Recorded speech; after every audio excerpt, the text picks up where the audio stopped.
Hello everyone and welcome to my channel Cooking for the Family. I'm Dyvonne and today I'm going to share with you how I make my cheesy beef taco casserole. This recipe comes together in a snap. I'm going to also share with you how I like to turn these leftovers into a wonderful second meal. Are you ready? Let's get started.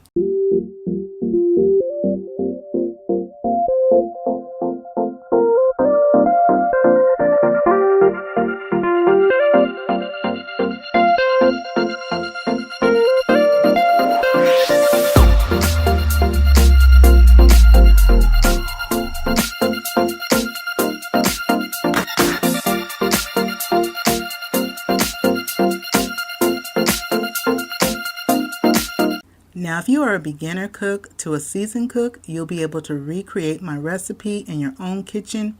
So I have here some green onions. These actually came from my garden. I love to garden. And so these are some green onions. I'm not going to end up using all of the onions in the recipe. I'm going to have some on the side that I'll just use for garnish if any of the family wants to put some on for garnish. But I want to share with y'all these green onions. They grow so big in my garden.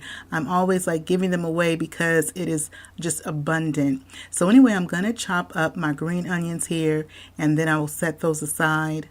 And for the recipe, you're going to need about 2 to 3 stalks of the green onions. Now, if you are new to my channel, I want to welcome you in. And if you return, I want to thank you for coming back. I appreciate all your likes and your shares, your subscribes, and your good vibe comments. And if you are new here, I hope you enjoy the content and consider subscribing.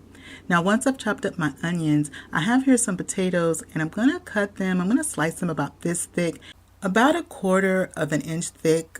Or imagine if you took 4 quarters and you stacked 4 quarters together, about that thickness is what you're looking for. And I'm using a russet potato or an Idaho potato. That's my preference in the recipe. But if you only have on hand new potatoes, or either sometimes they're called white potatoes, either one of those, you can use that. That will also work well. With the potatoes, you want to use 4 large potatoes, or roughly you need about 3 to 4 pounds of potatoes. Now, one of my potatoes was kind of small on the smaller side, so I went on and I added in a 5th potato just to make sure that I had enough. And I have here my large pot that I filled with about 8 cups of water. I'm going to add my potatoes to my water, and then we're also going to, and I'm using cold water. I start my potatoes out on cold water, and then I'm going to add some salt to our water so we can go ahead and season our potatoes as they cook. I'm using kosher salt, but you can also use regular table salt. I'm going to sprinkle in about 1/2 teaspoon of some kosher salt. And so our potatoes are ready to cook. I'm going to get our potatoes going, and then we're going to start on our meat. So in my skillet, I'm going to be putting in our ground beef. And I have here, this is an 85-15 ground beef. And so this is on the lean side. So this is some lean ground beef. And you can also use an 80-20 ground beef. So my ground beef is 1.5 pounds. I'm going to be making this for 6 people. Now, if you're going to be cooking for about, say, 2 to 4 people or 2 adults and like 3 children, you can use 1 pound of ground beef. And using a little less or a little more ground beef, you'll adjust the seasoning. And when we get to that part, I'll share with you how you adjust the seasoning. Likewise, you can also use ground turkey if you prefer. So this recipe also works very well with ground turkey. So I'm going to go ahead and brown my meat. I will be cooking this until it's no longer pink in the inside. It's nice and well done. And then also any of the large chunks, I like to make sure that I break down any of those really large chunks. I try to keep my ground chunks to maybe about the size of a nickel, no bigger than that, about the size of a nickel, size of a dime. Just kind of go ahead and break it down. And we're going to have any excess juices that come off our meat. We're going to go ahead and I'm going to drain those. So we definitely want to drain any of those excess juices. My meat is almost ready. It's still a little pink in some areas. So I'm going to let it continue to simmer and finish cooking through. And while it does that, I'm going to get together my cheese. I'll grate my cheese. I'm using a medium cheddar cheese. You can also use a sharp cheddar cheese if you like sharp cheddar cheese. You can use a Colby Jack cheese. I've used that before in the past. Colby Jack works good. You can also do, I've done before done a Monterey Jack cheese. I did half Monterey Jack cheese and half a medium cheddar cheese. Kind of what I have in the drawer in the refrigerator, and if I have some cheese that I want to go ahead and use, I will go ahead and use that in this recipe. And so you're needing 2 cups of grated cheese. Now, if you also have the Mexican cheese blend, you can use the pre-grated Mexican cheese blend. My preference, though, is to grate the cheese and use the medium cheddar. It works really, really nicely. So our meat is looking good. I'm going to drain off these drippings. Now, if you're using ground turkey in the recipe, depending on the brand of ground turkey, you may not have any drippings to drain off because some brands of ground turkey is very, very lean, and so you really wouldn't have anything to drain off. And so if you don't, that's okay if you especially are using a very lean ground turkey. So our meat is looking good. I'm going to go ahead and add in our seasoning. And I said this was an easy recipe, right? So we're going to use 1 pack, which is 1 ounce of taco seasoning. You can use whatever taco seasoning that you like, that you have on hand, or one that you prefer. This is the one that I'm using. And in the description box below, I will share a list of all the ingredients that I'm using, as well as at the end of the video, I'll share with you a visual of all the ingredients that I used. So that was 2 packs of taco seasoning and 1.5 cups of water. If I were using 1 pound of ground beef, then I would use just 1 pack of seasoning, and I would use 3/4 of a cup of the water, and that's just based on what it recommends on the back of the package. So again, if I was using 1 pound of ground beef or ground turkey, I would use just 1 seasoning pack, and then that was for this pack, it was 3/4 of a cup of water. Using 2 packs of seasoning, I needed 1.5 cups of water. I'm going to let this simmer and reduce down a bit for about maybe 5 to 10 minutes. I'll let this simmer and reduce down before I add my other ingredients. And with this meal, from start to finish, I can get dinner on the table in about an hour. And tonight with our dinner, I'm going to be serving it with a side salad. And that's typically what I like to do, is have a nice side salad. So I'm going to put the top on my pot, let this go ahead and simmer for a bit. My taco meat has been simmering for about 10 minutes now. It is looking good. It's reduced down a bit. It's not as watery. And that's what you want to look for, just for it to kind of reduce down and just to slightly thicken. And that usually takes anywhere from about that 5 to 10 minutes.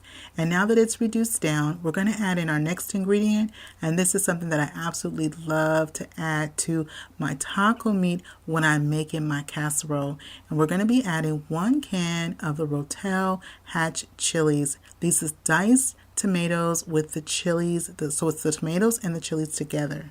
And we're going to use the full can of the chilies and also the juice. I also like to put just a little bit of water, about a tablespoon of water inside my can, just to get the essence of all of the tomatoes and the juice out.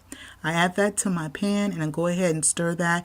We're going to let this also simmer for about 5 minutes just to bring all of the flavors together. Now with the Ro-Tel can of the tomatoes and diced chilies, it comes different ways. I'm using the one that's the hatch chili variety version of it. They also have the one that's the original, and they also have the one that's the mild. So if you're sensitive to spice, you probably want to go with the mild. The original has a little bit of spice to it, and then the hatch has a little bit more spice to it. Our potatoes are done. They are just fork tender. I'm going to drain our potatoes, and then we're going to put together our casserole. For my casserole dish, I sprayed it with some of this canola oil, and I'm using a 13x9 casserole dish. And then I have my potatoes that are drained. I'm going to go ahead, they're still nice and hot. Now while I'm doing this, I went on and I put my oven on 350 degrees. So my oven is preheating right now on 350 degrees.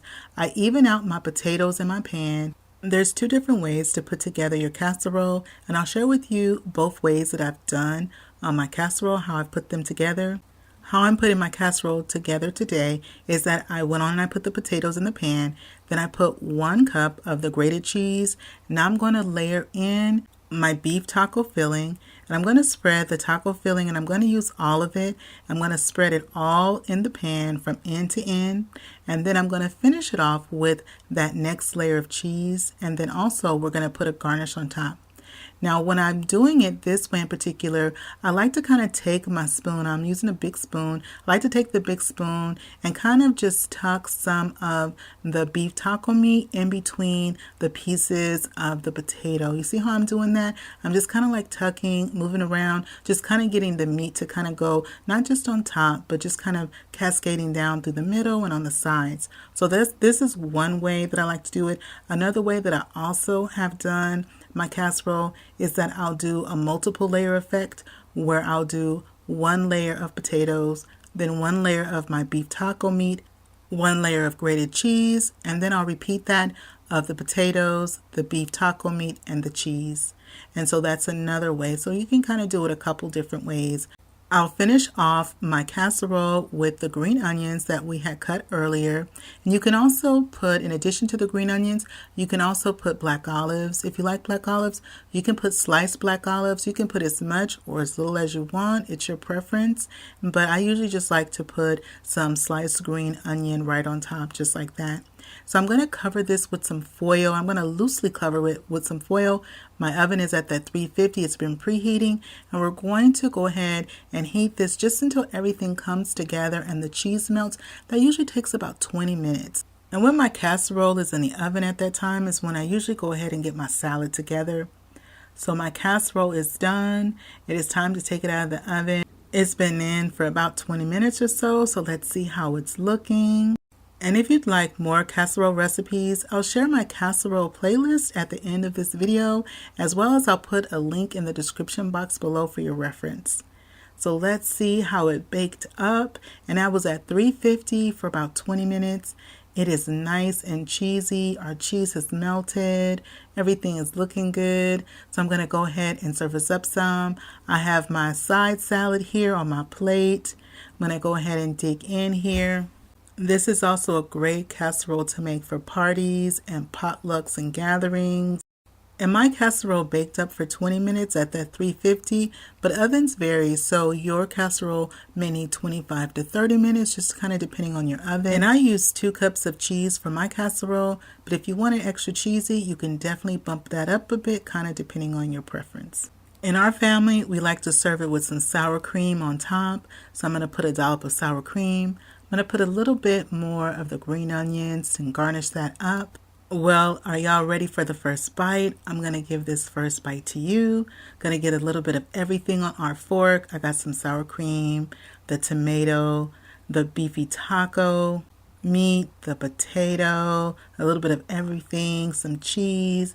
Are you ready for your bite? Go ahead and take your bite. Now I'm going to take my bite and see how we did today. Oh my goodness, y'all. If you enjoy Taco Tuesday, you've got to give this recipe a try. I'm going to share with you the visual of the ingredients that I use and how we like to use our leftovers for another meal. I have my ground beef, my 2 packets of taco seasoning. Now this brand of taco seasoning comes a few different ways. This is the one that I use, the 30% less sodium. They also have the original and they also have a mild version. A 10-ounce can of diced tomatoes with hatch chilies, and that also comes in different varieties as well. My potatoes, my green onions, and also my cheese. For our leftovers, we like to make tacos, and actually I made breakfast tacos. And you can also make breakfast burritos with the leftover casserole. I put some leftovers in a pan with about 1/4 cup of water. I'm going to let this cook, and once it starts to just like simmer really good, I put the top on so that way it can go ahead and warm through. And then for breakfast, I made some homemade flour tortillas. And if you'd like my recipe for my homemade flour tortillas, they come out so fluffy and so good.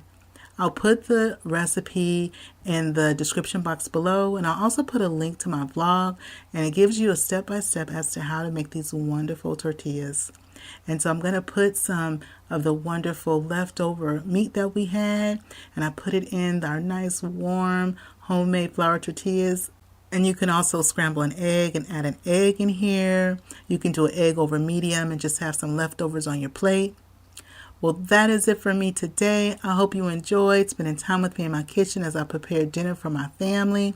If you're not subscribed, please hit that subscribe button. And if you like this video and appreciate the content, don't forget to show it some love. Give it a thumbs up and click share. Share this video with a friend or family. And don't forget to click that notification bell so you can come back and visit me again in my kitchen. And remember, it's always good when Dyvonne is cooking for the family. I'll see you on the next one. Bye-bye, everybody.